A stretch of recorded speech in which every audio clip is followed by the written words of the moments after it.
ذوالفقار بخاری صاحب کی سرگزشت سے ایک ٹکڑا۔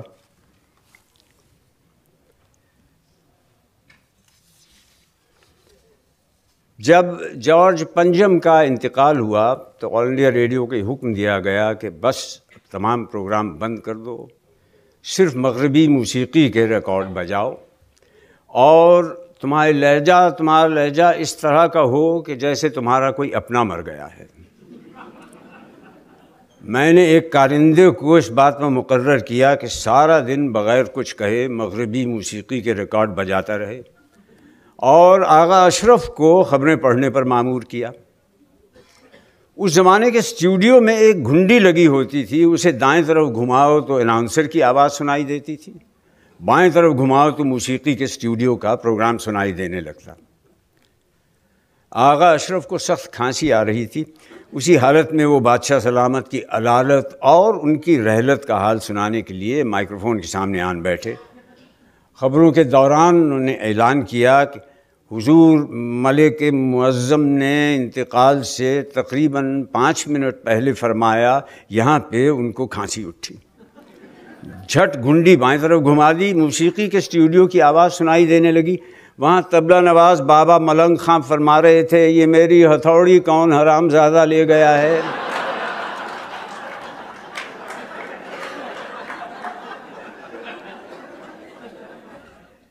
پورا فقرہ یوں بنا کہ حضور ملک معظم نے انتقال سے تقریباً 5 منٹ پہلے فرمایا، یہ میری ہتھوڑی کون حرام زادہ لے گیا ہے۔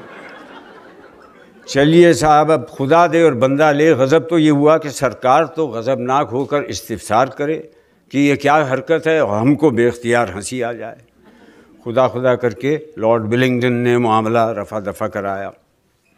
میرے دوست علم الدین صاحب کو اقبال سے والہانہ عقیدت تھی، چنانچہ انہوں نے بمبئی میں یوم اقبال منانے کا انتظام کیا۔ اس انتظام میں حکیم مرزا حیدر بیگ دہلوی صاحب کو بھی پیش رکھا۔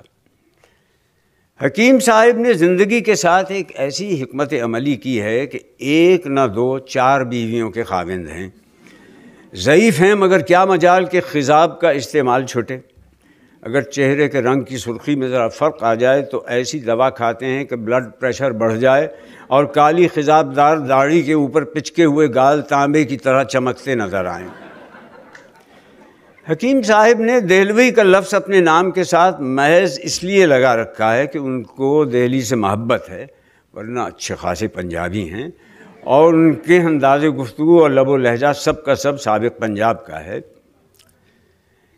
ایک مرتبہ حضرت جوش ملی آبادی میرے غریب خانے پر تشریف فرما تھے۔ شام کا وقت تھا، غروب آفتاب کا نظارہ، سمندر کی لہریں، ٹھنڈی ٹھنڈی ہوا۔ جوش صاحب ایسے کیف کے عالم میں شعر پڑھ رہے تھے کہ خود ان پر بھی کیفیت طاری تھی۔ بس جوش اور میں اور جوش اور کیفیت میں ڈوبے ہوئے شعروں کی بارش کہ اتنے میں حکیم صاحب مرزا حیدر بیگ دہلوی تشریف لائے۔ جوش صاحب کی طبیعت کا دریا طغیانی پر ہو تو محفل میں زبان کھولتے ہوئے بڑے بڑوں کا زہرا آب ہوتا ہے، مگر حکیم صاحب پھر حکیم صاحب ہیں۔ فرمایا، جی جوش صاحب، وہ جی میرا بھی ایک شعر سنیے۔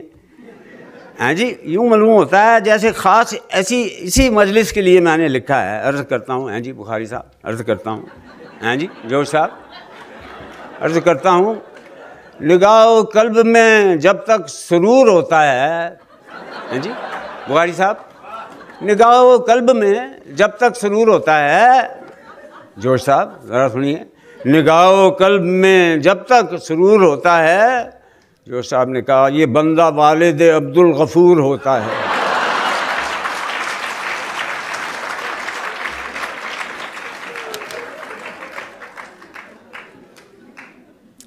ایک مرتبہ دہلی سے استاد بندو خان مرحوم بمبئی تشریف لائے، میرے یہاں مقیم ہوئے۔ استاد بندو خان کو افیم کا بہت شوق تھا، اس کے بغیر رہ نہ سکتے تھے، اور یہاں بمبئی میں یہ حالت اس چیز کی فروخت قانوناً بند تھی، مگر ہمارا نوکر داس جو مدراس کا رہنے والا تھا، اس نے کسی نہ کسی طرح اس کا بندوبست کر ہی دیا۔ مجھے اس کی خبر صرف اس وقت ہوئی جب معلوم ہوا کہ استاد بندو خان کے افیم کا بل ادا کرنا پڑے گا۔ ایک رات میں اپنے کمرے میں سو رہا تھا کہ داس نے مجھے آ کر جگایا اور انگریزی میں کہا، استاد بندو خان برا آدمی، ویری بیڈ مین، ویری بیڈ مین۔ میں ہی سن کر گھبرایا کہ ہوا کیا۔ داس بولا، ان کے کمرے میں کوئی عورت ہے، میں نے ان کی باتوں کی آواز سنی ہے۔ میری سٹی گم ہو گئی، بہت غصہ آیا۔ استاد بندو خان کو بڑھاپے میں یہ کیا سوجھی۔ اپنے کمرے سے اٹھ کر میں استاد بندو خان کے کمرے کے قریب آ گیا، کان لگا کر سنا۔ استاد کہہ رہے تھے، ارے سو جا، یہاں میرے قریب آ کر سو جا، لے بس سو جا۔ خاموشی۔ پھر آواز آئی، ارے پھر نیچے کو سرک گئی، یہاں اوپر آ، یہاں سو جا۔ مجھے ہنسی آ گئی، میں نے دروازہ کھولا، بتی جلائی۔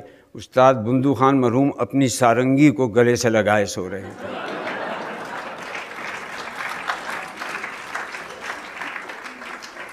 استاد بندو خان کے ساتھ والے کمرے میں مرزا یگانہ چنگیزی، جو بہت پائے کے شاعر تھے، وہ مقیم تھے۔ وہ ہمیشہ سے میرے محسن تھے۔ مرزا صاحب میں سبھی کچھ تھا مگر زود گوئی کا ملکہ نہ تھا۔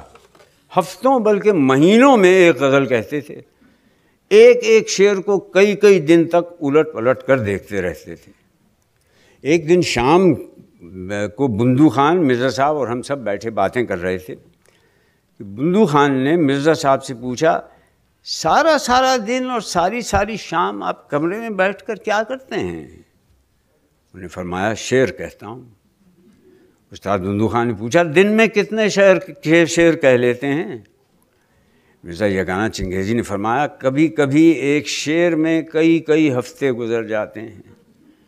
بندو خان بولے، ریاض کی کمی معلوم ہوتی ہے۔